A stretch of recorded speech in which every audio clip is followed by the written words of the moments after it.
Sanibabukela bakhona emakhaya okhulumako Mthandazi Dlamini endaweni yasePititif eMpumalanga. Sebenza ngesithunywa ngisebenza ngamanzi njengoba nibola idame lamva kwami ke namhlanje ngize la phakathi emanzini. Amandla enginawo ngasebenzisayo ngiwathola esizibeni mina. Ngiyahlambulula isithunywa, ngivula umsamo yonke into ngiyayenza. Babona bakhona emakhaya ngisebenza kakhulu ngeyiwasho nangamanzi.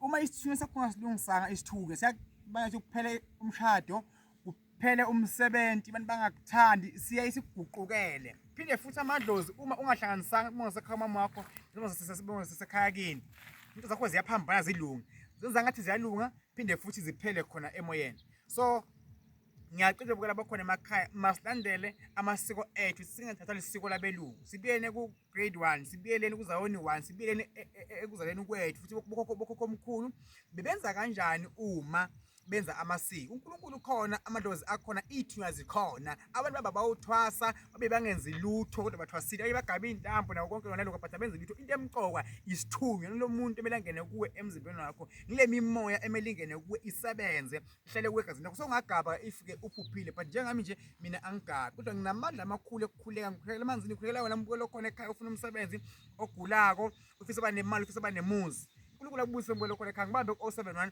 5292 117 073 1044 262 inkosi ibuyise mbukelo khona ekhaya.